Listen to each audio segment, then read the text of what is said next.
This is Julia Barbaro, host of the Julia and Gino Podcast. I'm here with the co-founder of Jake and Gino, my co-host and husband, Gino Barbaro. Julia, you're looking a little tan today. What happened yesterday, we were at the girl? beach a little too long. Let's just be honest. I feel like I'm radiating heat from my forehead. Time out. You were at the beach yesterday while somebody was in the office working. Yes, okay. I sent you a picture. And you look good in the picture. You're all happy with the big glasses. That was pre-burn. Post-burn last night, I'm tired. I'm burned. I'm like, yeah, baby. You see that? All of the kids are, yes, I know. A little too much. That is karma. Okay. I'm sorry. I had to get into that because I see you're glowing on the camera. You do look beautiful. I mean, amazing as usual. Let me get our guest over here because I'm super excited about this podcast. I mean, I'm going to hold up the book. This book, Raising Men, I read it. It's awesome. We're excited to be interviewing author, former Navy SEAL sniper instructor, and entrepreneur Eric Davis. Today, Eric is leveraging his training and operational expertise to elevate the performance of corporate and individual clients through his business Average Frog. Welcome to the show, Eric. Thank you so much for having me on. I'm glad to be here. I have to say, this is one of my favorite topics, fatherhood. It really is. I just like the need of fatherhood in the world is so important. And so I love talking about it. So I'm really excited about this. Eric, why did you write the book? What inspired you to write the book?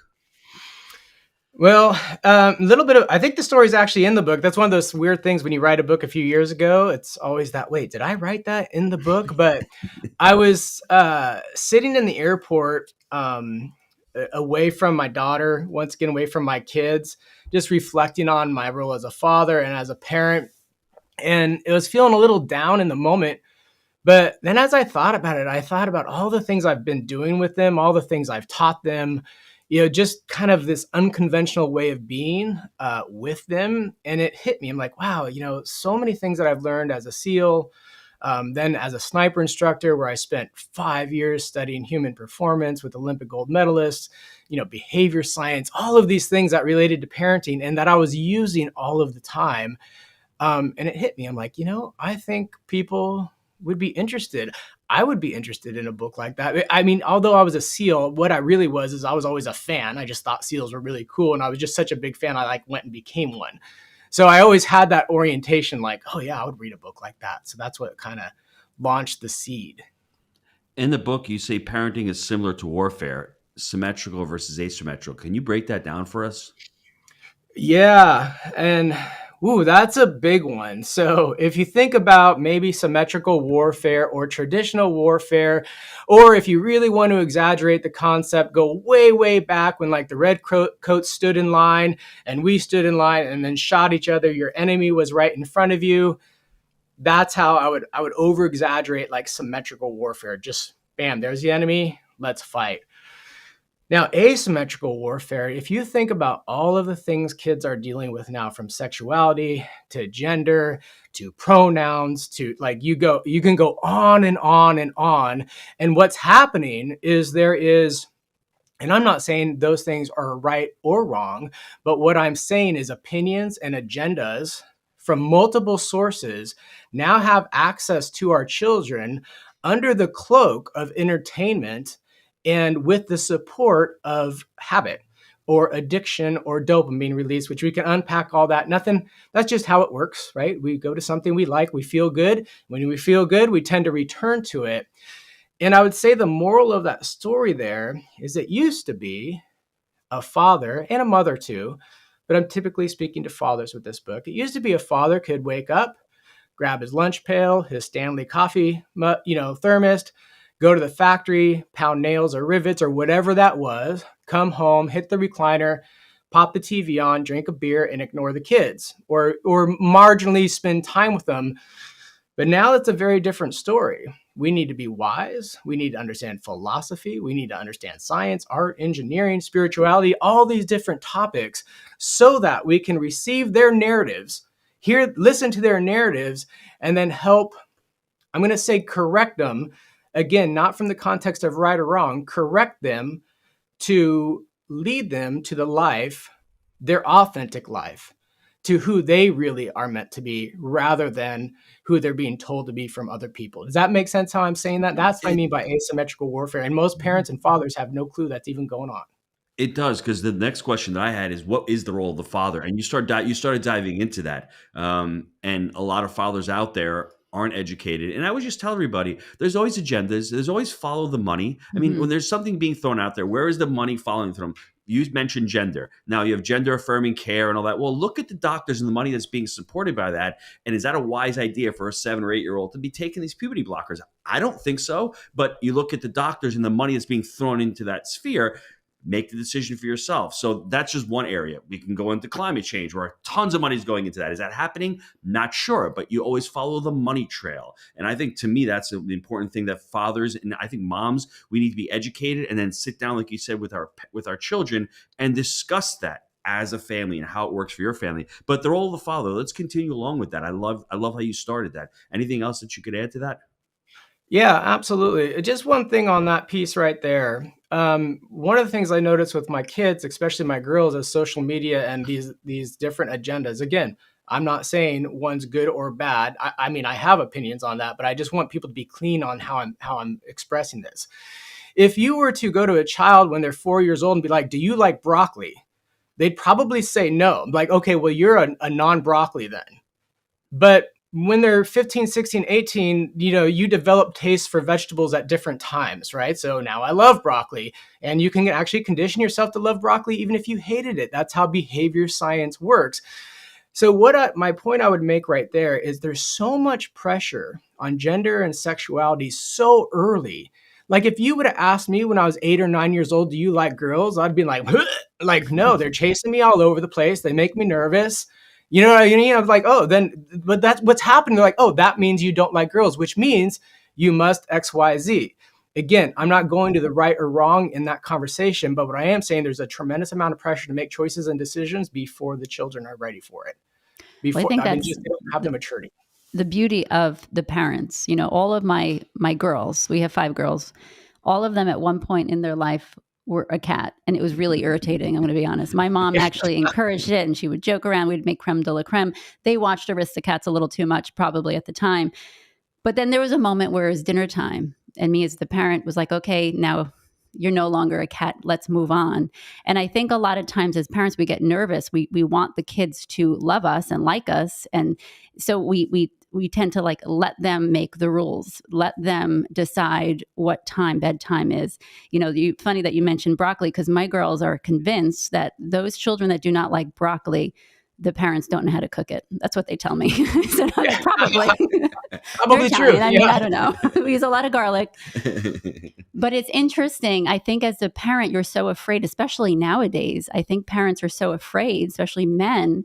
They don't know how to communicate with their kids because they're basically, you guys are battling society and social media and what they're hearing. And now you're on the other side saying, hold on a second, let's find what the truth is. And so how do you handle that now? Because you have older children. Yes, older and in the teens, right? And that's when, while we're on that, and we're going to get back to my definition of a father as well, or my role as a father, or as long as you hold that in your notes, we're coming back to that. Yeah. But what's happened, that's when the parenting really starts, right? A lot of people are like, oh, I'm done parenting at 18. I'm like, what? No, that'd be like saying you're done coaching when you go to the Super Bowl. Now they're in the game.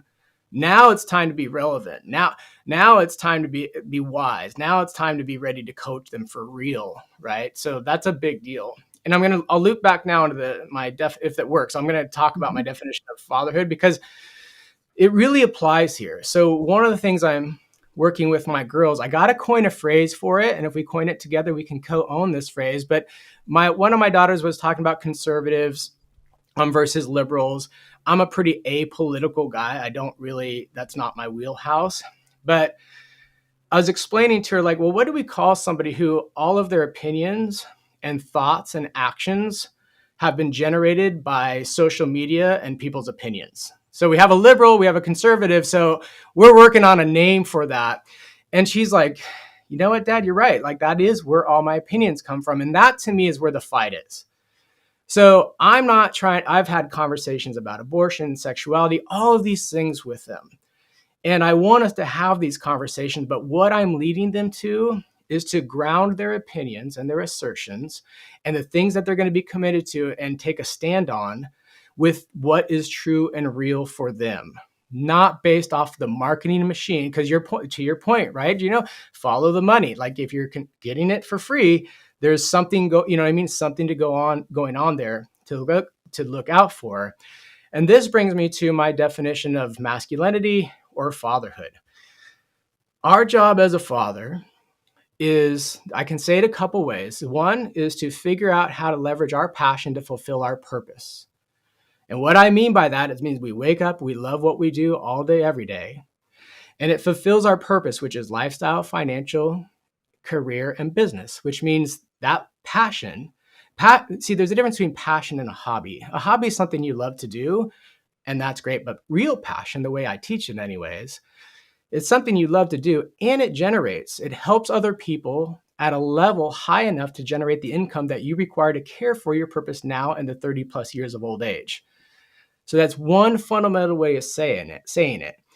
Another way I can say that is our job is to figure out how to live our authentic self. And if you look at passion, if passion are flow state producing activities, right? You're in the zone, you love what you do. Well, that means you're living your authentic self. You guys get what I'm saying? You're living who you were created to be, or who, if you don't want to go creation, who you were bred to be. It's up to you, but you're living you. Right. And that's the role of a father. And it's to show kids the conventional, unconventional strategies that are now required to allow you to live that way. So that to me is masculinity. The problem with cultural masculinity, it's absolutely not that. And that to me is the role of a father. And what have you learned from the SEALs? Other than the asymmetrical, the warfare, the analogy you made, what else has the SEALs taught you about being a good father? So it started with, and this is where I started when I became an entrepreneur in 2008.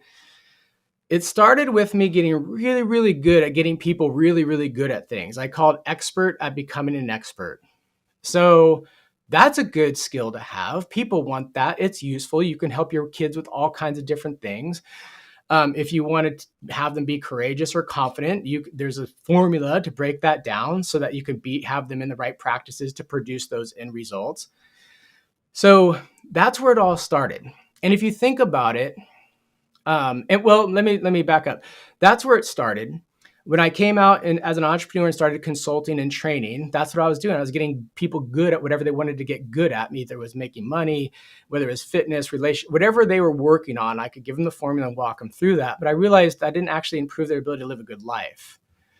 So what was missing was an underlying fundamental strategy that people need to travel through in our current environment. Now, when they travel through that, they get to leverage their passion to fulfill their purpose or live their authentic self. However we want to say it, live their authentic self in a way that has things work out for them in all aspects of life. But what I realized is when I came into fatherhood, I'm like, okay, I'm going to use unconventional principles because I want to produce an unconventional result. So that came from the SEAL team. So I would say there's a variety of things you learn, but at the core is fundamental principles that apply to any situation. Does that make sense? And I can go into different things, but really at the core, that's what we're talking about. And when in your life can you think back, you were not living your authentic self? And what did that do for you? Yeah. So when I teach passion, I start off with a little bit of a backstory. And I explain to people that I didn't actually like being a SEAL. And if you think about that, it's known to be the most demanding training in the world, requires an incredible amount of sacrifice or discipline. At least that's people's opinions. And that's actually not as true as people think, but we can unpack that one later. But what I explained to them was, if you're looking at passion, what I'm passionate about is I like to wake up, I like to put my head down and get after something for hours on end that I know or I believe will produce a good life for me and my family in the future. SEAL training is that. That's what SEAL training is. But the actual job of a SEAL is different. You do train and you refine skills and everything like that, but a lot of it's deploying, working with your platoon, being staged overseas, doing operations. And I've pirated over 20 ships and done multiple things like that. And that's kind of cool, but that's not my passion. My passion is to wake up, put my head down, get after something that's caring for all of my concerns. Another way to say that, it's going to care for my current situation and my future, but all of my concerns. So as fathers, as humans, we all fundamentally share about a dozen human concerns that we all share. We're talking family, body, spirituality, helping others, fun, our tribe, and our friends. And that was breaking my ability to care for those concerns. So that was my first, I didn't realize it at the time. I was just like, man, this kind of, something sucks. But that's, in looking back after I studied this, that was when I started to really realize what my passion was. I'm curious, as fathers, because you both are fathers, we get into the role of being that protective father, and you both have girls, especially, and you come to the point where they're in trouble or they're going through something, and your first thought, I'm assuming, is to protect them and to take care of the situation. I'm curious, Eric and Gino, how do you avoid taking over and just, especially the older kids, the younger kids is one thing, but once they get to a certain point, we're trying to teach them how to be brave, how to be courageous, how to take care of their situation without making decisions based off emotion only. So how do you teach your children how to take care of a situation, whether it's a relationship situation or something with, like a bully type of person, or how do you, is it hard for both of you to not step in and take over?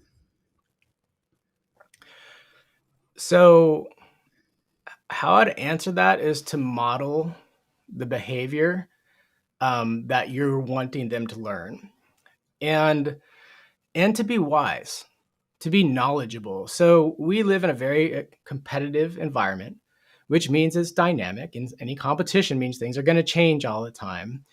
And it's knowledge-based, right? It's not really about going to the factory and pounding rivets. Nothing wrong with that. People do need to do things like that, but you can see we're drifting way away from that kind of manufacturing kind of situation. And I bring all that up for this point. It's a knowledge-based economy. So if you're not studying art, science, engineering, and philosophy, that kind of thing every single day, you're not going to be relevant. There's no way you're going to be able to keep up with the environment and all of the changes if you're not studying fundamental things that are always true. So if this makes sense, another way I'd say is to maintain respect and authority in your children's life. So if they respect you and they grant you authority, meaning that you can't, like I have a 19-year-old daughter, we were talking about drinking and things like that. And like, I am your father and I am telling you, no, you do not drink until you're 21.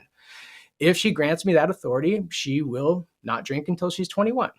If she does, come tell me and we're going to work through it. I mean, it's not like this dictator kind of situation, but I would say that's how I would do that. That's how you prevent yourself from stepping in. If they respect you and grant you authority, they're going to listen and you're not going to have to push in. But they won't respect you and grant you authority if you're a tyrant.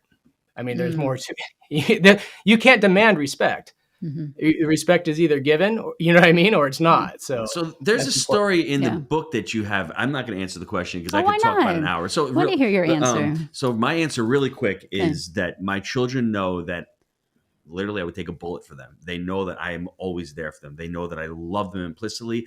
I don't love things that they do, but I love them all. And I have 6 and they all think that I love them the most, which means that I really show up for them all the time. They all have boundaries. And as they get older, their boundaries get pushed out a little bit. They can usually come to me with anything. And the funny thing is every day I say something stupid to all of them. So I know that they don't not love me because I'm saying stupid things or I'm making mistakes. I think they understand that I am human and that Dad's sorry. And I'm like, I'm sorry, but once or twice a week, right? I usually on average. So I am fallible. I make them want to understand that. But then I will always be there for them. Whatever they need, I think that's truly important. But in the book, you had a little story about throwing a PlayStation in the pool and letting your son go get it in freezing water. And I told my kids and they were horrified. And I'm like, I don't know if I'd go that far, but it's consequences. And maybe if our children knew that there were consequences to their actions, we wouldn't be in the mess that we're in whether we're talking about the president doing certain things that he shouldn't be doing, or corporate or Sam Bankman-Fried or Silicon Valley Bank. There's actually consequences to your actions. So just share that story with the listeners. And I just love the story. I'm like, I don't know if I could do that. I could see where he's coming from. That is really effective, but entertaining to say the least. Yeah. So real quick on what you said about consequences. So a core fundamental principle for me as a parent is to make sure that their life is commensurate with their skill and effort. So I can give my kids gifts and things like that, but you see children getting spoiled all the time, especially from affluent families or when they perceive they're affluent.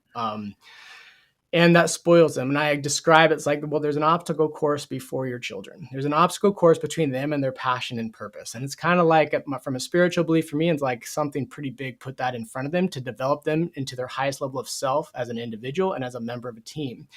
Now, an obstacle course, like on the SEAL obstacle course, when I remember going through it, I remember like, man, this is so cool. I'm like getting faster and I'm getting tougher.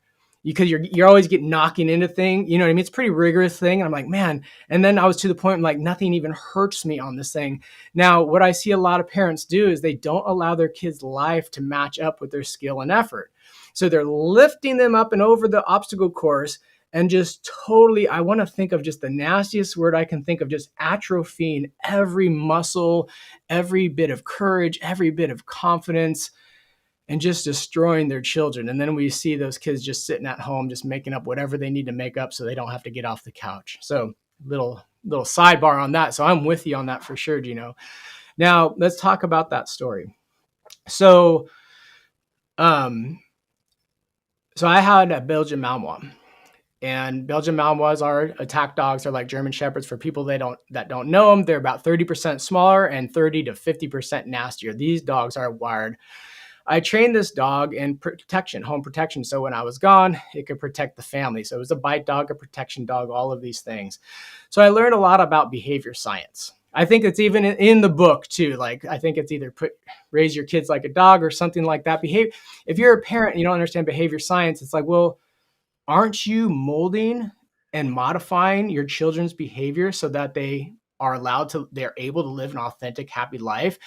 It's almost like should be a requirement, in my opinion. But obviously I parented for many years before I learned that, because nobody teaches you these things. So coming back to the PlayStation story. So there's a thing people say, the punishment should fit the crime. Well, no. In the world of behavior science, the punishment or the reward should fit the desired behavior. Makes sense? Yes. Now with the dog, a Belgian Malinois, as tough as they are, if you just haul off and whack that thing or zipper them with an electric collar, like there's very humane way, like I use an electric collar, but like my dog would just go like, what was that? You know what I mean? It's almost just like a little tiny, a physical reminder, like, hey, we have a language barrier here.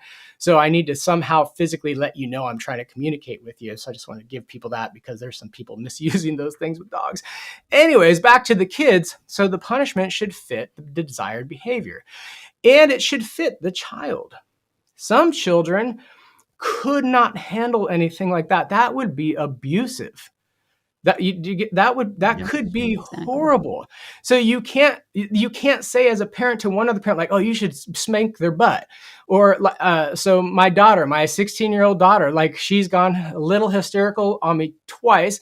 And one time I just like whacked her butt. But I know her. You know what I mean? We have a relationship. It wasn't a physical strike. It was me going, popped her on the butt, like, hey, it's okay. And she's like, oh yeah, thank you for that. You know what I mean? It really has to fit the child. And if you change your state, that's exactly what you did. You're just changing the state, or you're changing her physiology for that second is basically what you're doing at that moment. And she can handle it. Some other kids cannot handle it. They may be more sensitive, or you don't have that relationship and they just take it a different way. I agree. 100%. Just like a guy in the locker room, like, hey, buddy, good game, smack him on his butt. Could be really appropriate and even loving for one guy. And another guy, you could be like, dude, you just touched me. you know what I mean? Anyway, so I'm kind of unpacking this one. So let's come back to that story. So, yeah, so my son, I came home. He had done what he did. And I was like, okay, let's go. Grab your skateboard, grab your PlayStation, and meet me in the backyard. And what he was doing is he was like being a little obstinate. Like he didn't want to communicate with his father. The mood wasn't there. And I'm like, okay, I need to shift the environment here. So first, let's communicate, since we're not talking right now, since we're sub-language, you know what I mean? Since you've decided to go below the line, and somebody can make a good case for waiting until he was above the line, but I don't know. Sometimes it's like consequences are coming right now, so you know exactly what they're connected to. Brought him out there. threw it in the pool, made him go get it. He grabbed the stick for the pool, and I'm like, no, with your body, go get it. So he did all that. He was still there. I'm like, I can tell. I'm like, all right, you're not cracking. So I took his skateboard. We have side like rock scape around the pool and everything, and just smashed it. Well, not violent, not in a way that would scare him, like he thinks his dad's losing it. I was very calm, and I'm like, okay, like a SEAL instructor would do that. They would do that to your helmets all the time. They just start smashing it, and he's brought up with all those stories and SEALs around him, and did some damage to the skateboard. I'm like, those things are now gone. He still wasn't there. And I'm like, you know what? The problem is he's not connected with his dad right now. Like we don't, like if you go back to a dog analogy, that little shock collar, right? Nobody put a shock collar on your kid unless you think it's funny. But that little shock, I mean, you can have fun with it. But that little shock collar with the dog, what it would do is it's caught up in its world and its emotion in a squirrel or whatever it is. So it's like, hey, I am stepping in as your father, not your friend. Like this is now how this is going to go. Like you did things and now this is what it looks like afterwards. So my favorite part of the story was it wasn't working. So there's a trail by our house, lots of hills and trails by our house. And it was night. It was dark at this point. So I said, okay, let's go. Grab your stuff, put on your shoes. We're going up into the trails. So we got there and he's kind of hanging back because he's mad at dad, or he's, you know what I mean? He's not feeling the vibe. So I'm like, okay. So I went up the trail and I just kind of ran into a little trot, and the lights from the streets all went away. It got dark, and he did what he had been conditioned to do. So all of their life, I've taken them rock climbing, nothing crazy extreme, by the way, people, kind of like normal family, just doing some stuff that would that would have anyone concerned with their survival. I've been out in the ocean. I've been in the pool. I think this is in the book. Like I've put them in many situations where they're like, I need to look at dad. Like this is this little sketch. I'm not like something's feeling a little bit off. I need to look to dad right now. This makes sense. Mm-hmm. So I just used that tool. I used that relationship with him. And I'm like, I went up and started getting a little dark, and guess what he did? My little son just right up next to me, arm around him. And then we started to have a good conversation about what was going on. Really wow, important. That's amazing. It's amazing that you kept doing something else, because a lot of times parents, we give up so fast because we're frustrated, and we do react by emotion at times as well, because we don't know what to do. We don't know why it's not working. We get to the point where if our kids are misbehaving, it's our fault. We put it on ourselves, and then we get angry at them. When a lot of times, because I've done this before, where I'm like yelling at the kids and they're looking at me and I'm like, oh my gosh, I'm actually feeling at fault because I didn't teach them properly. I didn't actually teach them this, whatever it was that I was getting mad at. But I do love the fact that you kept trying things, because a lot of us just give up. We get mad, we have some kind of consequence, and then we go back to whatever we're doing and we ignore the problem, which I'm 100% guilty many, many times. But I do love how you tried 3 different things and you waited for the one for your son to come to you. And because a lot of times we don't give our kids the space, or we don't give them the okay to take your time. Correct. Well, is that reason why? Because we want instant results. We want that instant gratification. We want to get it over. Sometimes with it's about us. That's what I'm saying. Yeah. Moving on to the next problem. So I think that's part about it. And in the book, you said being right versus being effective. Yeah. I mean, go into that, because I think that's an important element. You want to be effective in life, but it seems like we're always wanting to be right. Yeah. So it actually will go right off that point Julia was making. When you're describing that, the visuals I had in my head are watching people with their dogs. That's the exact same thing people are doing with their dogs. You connect the dogs and the kids. I think it's hysterical. Well, it's behavior science is why. There's no such thing as a bad dog. There's only a bad owner. No such thing as a bad kid. There are 100%. Some psychological limits, I understand, that are beyond what we're talking about here. So you guys 100% agree. Mm-hmm. Within normal limits, it is on us as a parent. Now, what you're talking about there, Gino, you might have to bring me back to that question, because I got to dig in on this just a little bit, is there's a victim role and a hero's role.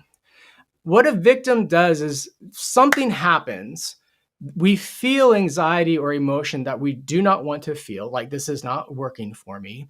And then we take action. And when do you think a victim stops taking action? When the results are produced or when the anxiety is gone? How do we get rid of anxiety? It's a very effective way to yell, scream, just get it all out. And that's what we're doing. But as a victim, what happens is we're going to have to continue, we're going to deal with that problem over and over and over again because we stopped action not when it was solved or not when we were effective, but when the anxiety was settled, when the anxiety came down. Now, on the hero side, we pull things through. This is what I teach a lot to a lot of executives and professionals. It's like you guys keep getting things done, but you don't put something in place to make sure it stays. It doesn't get pulled through. It doesn't get maintained. Mm-hmm. So on the hero side, we're going to look to be effective. So being right would be our opinions as a parent and things like that. We're going to do what we feel like doing, what we think is right. It's like, well, don't do what you think is right. Do what you know is effective. And coming back to parenting, and I'm not like some crazy dog person, but it's just because they're so good at the behavior science. Then the dog people are crazy, but they're so crazy. Do you know they keep spreadsheets of the rewards they give their dog and what level of reward that is? Could you imagine if a parent had any idea of 3 levels of reward for their kid? Just that alone. So they're crazy, but I love them because, man, did they give us a gift. And make sure I recommend a book on that before I leave. So where I'm going, that being right is a prideful, arrogant, selfish pursuit that has everything to do with managing our feelings in the moment. And Gino has a wonderful example of the apologies he said he gave to the kid. That is the most powerful, authoritative generating, way to generate authority and respect there is. Leaders are never perfect, but leaders will be the ones to be like, yep, that was on me. I missed that one. Apologies for that. Here's how I'm going to correct it. I'm committed to never doing it again. Let's move forward. So that's being effective, not being right. Being right would be like, why? Because I said so. Like, oh yeah. that one ain't gonna. That one's a bad one. unless it's time. So we had a policy of we never would default to saying no. Now this is weird. So it's gonna sound like Eric saying like we never said no to our children. That's not what I'm saying. We never would just say no. So when our children heard the word no, they always knew that we gave it thinking and gave it reason. Which also gave us the space and permission to say, no, why not? Because I said so, I don't have time to unpack it right now. Let's go. And they're like, okay, that's cool. I get it. Yeah. That's true. I don't want to unpack it right now. Okay, got it. I can deal with that. Yeah. I like that one because we do, as parents, we use that authority a little too much, I think, and we don't put out that reason. You know why? Because it's a lot of effort on us. It's a lot of time. I mean, it took me to have 4 children to realize that I sometimes need to sit with them and explain what's happening in life, in my world. But it took, I got there. I did. And now it's it's an exhausting conversation sometimes. And a lot of parents just don't want to be bothered. And that's really, unfortunately, what it comes down to. So they just say, no, we can't do that. And that's it. And there's no explanation. And the kid detaches from the parent because of it. Because over time, right? Over time, it's like, all right, why bother even asking my mom? She's going to say no anyway. So I'm not going to go to somebody else and talk to them. And I think that's what happens. It's that relationship that, especially as a parent, fathers, mothers, they're always there. We're never no longer a parent. When the kids are toddlers, obviously they need us differently when they're teens from when now they're young adults and getting into relationships, into marriage, into kids. I mean, we're always in their life. We're always a role playing, and we have to realize that it's going to be different and we have to adjust, but we have to constantly put in that effort, and it is completely exhausting at times. Yeah, so it for sure can be. Now, if dang it, we're on the dog analogies, but they're just the best example. Okay. If you watch a professional dog trainer work with, I would hire trainers, and I'd watch the professional dog trainer work with my dog to get her at like a really good heel, like right up by your side. Or a dog that didn't have that, to get in there, it's effortless and it takes minutes. Parents, we are professional children trainers. if we don't understand behavior science and develop it like a skill, it is going to be very difficult. Now, Julie, I'm with you. I'm not saying I haven't been through all of that. This is just more me. I'm going to my extremes, my really difficult days. It's not like that anymore, but it used to be painful. But again, I didn't know it. I had to learn it. And Yeah, well, absolutely. And, good people, good parents, what they're going to do is they're going to find their way to that science, because I'm just not going to quit until I figure it out. I think my story is there for parents to just get there faster. It's going to be easier on everybody. You know what I mean? Easier on everyone. Much more fun. Really fun to have a dog when they're well trained and you know how to train them. Really sucks when they don't. Yeah. So what you're saying is it really sucks when your kids don't listen to you. I was going to say, it is very rewarding. It's really great when your wife listens to you and she's trained and she does what she's supposed to, right? That's right. I don't know. That's all right. That one I can't help you. I don't know how that works. Tell me, Gino, when you figure it out. Yes, I'm curious. It's all right. I know his sense of humor. We're 25 years this year. Do I have a sense of humor at all? Yes, you do. Listen, I have just a couple more questions. I think this is important. You talked about as far as leaders, that's why our leaders are terrible nowadays. No one wants to apologize. Mm-hmm. Let's talk about the humility aspect of a parent, because humility is really, really important. Those who should be exalted shall be humbled. Those who shall be humbled shall be exalted. How does that play into the role of a father? Yeah, real good. So again, we're going to preface this with, we live in the most competitive and dynamic environment that this planet has ever seen. And what that means is there's change. What that means that we're heading somewhere, and then there's going to be barriers or gaps or cliffs. There's always going to be a challenge for us to go through, which is wonderful if you're good at going through challenges, right? Now, the opposite of humility is pride. So if you're standing at the edge of a cliff, right, and there's a chasm between you and where you need to go, pride tells you that you can get there with nobody's help. Humility fills the gap in with the help of others.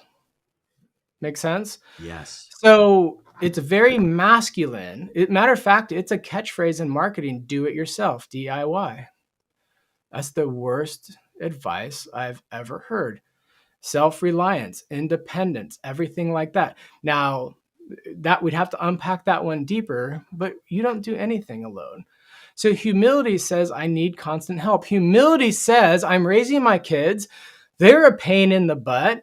Pride tells us we're going to solve that through force or effort or energy. We're going to solve that.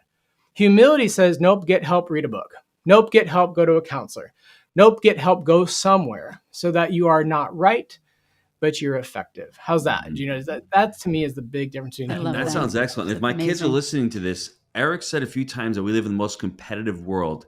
Children, yes, I'm coming at you. I am a competitive person. They say, oh, Dad, I'm not that competitive. But when my daughter about 6 months ago said to me, Dad, you want to play chess? I said, she goes, I'll go easy on you. I'm like, game on, baby. Bring it. And you know what? She crushed me after 6 moves. Right. So I learned my thing. But competitiveness and being competitive and not just wanting to win, but being part of that has to carry on into your life, because everything you do in your life, I'm not trying to compete against Eric. I'm trying to compete to be the best version of myself, because I have to learn certain skills. And how do I get better? By challenging myself. And I don't think people are challenging themselves nowadays. I think that's what's going on in society. And I think us as fathers need to challenge our kids and need to say, hey, there is competition out there. And it's okay if you want to get a prize for second or third. That's fine. Let's acknowledge that you at least played, but try to compete against yourself and try to get better than you were today. That's my whole vision of What's your thought on that, Eric? I'm curious. Yeah, no, I'm with you, Gino. So they're saying don't compare yourself to others, compare yourself to who you were yesterday. I would actually update that and be like, one, I believe it is okay to compare yourself to others. Just imagine being in a foot race and not comparing yourself to others. That ain't going to work. You certainly aren't going to do your best. Competition, by definition, is bringing out the best in each other. Now, so I would say compare yourself to your purpose. So when I go back to that, your authentic, your passion and your purpose, you have a purpose. You were created for a reason. It's all around you, family, fitness, we can go through that, but it's like, okay, well, you have those things at a certain level, at a certain standard. To tomorrow, compare where you were with those things. Compare yourself to your ideal self. Being better than I was yesterday, That's kind of easy. I could read one line in the Bible and be like, I am better than I was yesterday. Who cares? And let me say another thing about competition. I deal with this when I work anywhere in a nonprofit or a church. Sometimes they don't like the word competition. Well, think about this. We are compensated. Here's the most beautiful thing I learned about money. It's from a gentleman named Toby Heck of the Aji Network, one of my early mentors. When I left the teams, I was like, man, is my life going to be all about money now? Or, you know what I mean? I felt like I did have this huge purpose there. I didn't love it, but it's like, man, that was a pretty cool purpose to hear about yourself in the news and things like that. But he's like, no, Eric, how you make money is by helping other human beings care for their concerns. I was like, huh. So if I'm going to make the kind of money that I need to fulfill my purpose, to care for my concerns now in the 30 plus years of old age, if you do the math, that's millions of dollars. But here's the cool thing about that. It means I'm competing with other people in the marketplace. But what am I competing to do? I'm competing to be a better help and value to the human beings I serve. Mm-hmm. So as soon as you take, quote unquote, at least the philosophical definition of money out of it, right, you're no longer going to be competitive, which means you're now going to reduce the level of help. So because we're in a competitive environment, it demands that we become higher, more and more help to other human beings. It is the most beautiful manifestation of love. It's when I started to learn, like when you learn real business philosophy and things like that, for me, it's connected to my spiritual journey. It was connected to the Word of God. I was like, this is amazing. Now, let me say one more thing about competition for your daughter. I was in a business meeting. I was teaching leadership and management inside of a large organization. We were around with all the C-suite, all the executives, talking about competition. It was just one of those intimate, conversations between the trainers and the guys. And I'm like, actually, I don't like competition at all. I said this, and they're like, what? That's surprising. They're like, no, I like to be just like so far out ahead that there is no competition. And, these guys are older than me too. So even though I was there teaching, they had all this amazing wisdom. And they're like, Eric, that is the highest form of competition. You are so competitive. You don't want anyone to touch you. And I was like, oh, that's what I like. I like to just be so better than everybody else.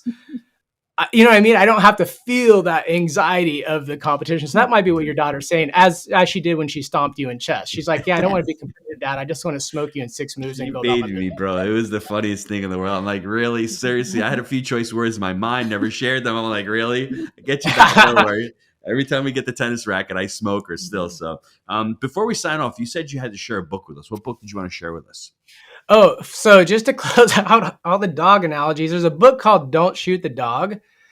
And it'll talk about behavior science and as it applies to human relationships, parenting, things like that. So if we're talking about parenting, I would say that would be one of the greatest gifts a parent could ever give themselves and their children, is to just start to understand a little bit of behavior science.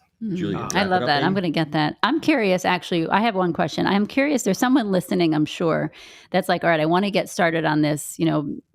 Maybe they're the parent that I was all those years ago. What's their first step in all of your talking about now? I know, definitely get the book, Raising Men.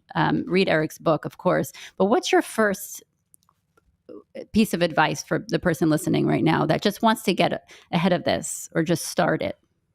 You mean advice like a tip kind of advice, or like a thing to go to or a resource? Whatever you want to share with them. I guess the next action step is what you're trying to say, correct? That's a step. Okay, baby. All right. Yeah. So how do I say it? Yeah. There is that. You're like an action. You're like a step. Okay. A step is action. You don't have to call it action. You have to take a step. Genius, honey. Where do you come up with these words, honey? Thank you.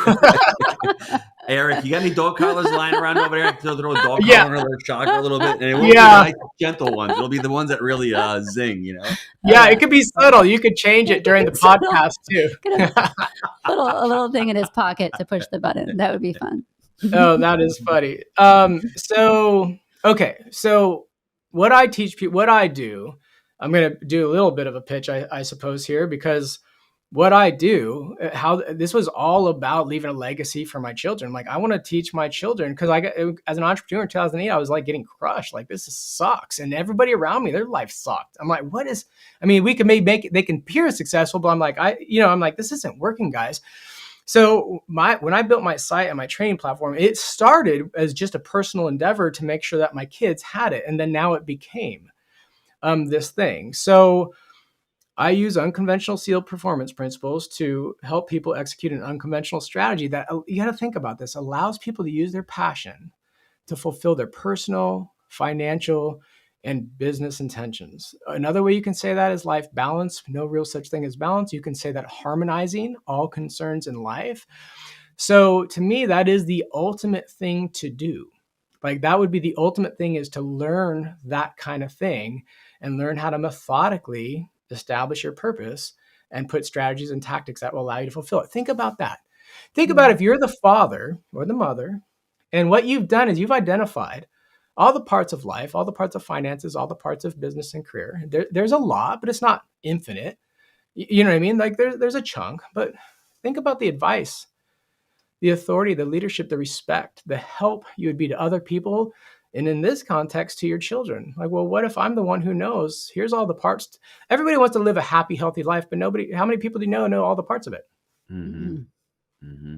I mean, if you wanted to build a really cool bicycle or just a skateboard, couldn't do it if you didn't know all the parts, bearings, trucks, wheels, right? Mm-hmm.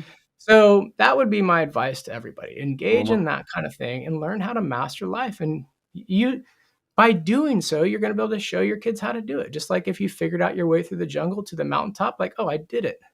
And guys, if you want to go to the mountaintop, I can take you there and they'll follow. And I was going to say, that was a soft pitch. Give me the other pitch. Where can the listeners get a hold of you, your website? I want to know where to get that program. Yes. Yeah. There you go. So you could go to averagefrog.com, like average as in averagefrog.com. And there's a whole philosophy behind that. We are reconstructing our site, but there is something where you can get a free ebook. And that's like, I think it's Habits of Heroes. That's the four mistakes men make and the 5 ways to solve them. Good kind of starter for this conversation. It's meant to be a little bit of a wake-up call, but a man or woman could go to that. But once you do that, you'll be on my email list. And then right away, you're in the machine, right? So right away, you'll get emails saying, hey, glad you're here. Here's some programs for you. And there's like a real like low dollar $7 offer where you could get the first kind of hit of this philosophy. And then people can choose. It's designed to meet people where they are. They can ascend or use that. So averagefrog.com, download that ebook. That'll get you on my list. And then you can engage how you need to. You could have just said that's the next step, Julia, right? I mean, action. Next step, that's a big action. Action it's a big step. action Okay, step. whatever. It's a massive action yes. step. I thoroughly enjoyed this conversation. This was awesome. This is so helpful, so needed. I just want to thank you, Eric, for putting the book out, making a difference because I'm seriously, men really do need people like you, like my husband, to be out there speaking about this, because that's why our society is where it is right now. So I just thank you, seriously. My pleasure. Thank you, guys. Yeah, thank you. Sorry. Yes, I just. Yeah.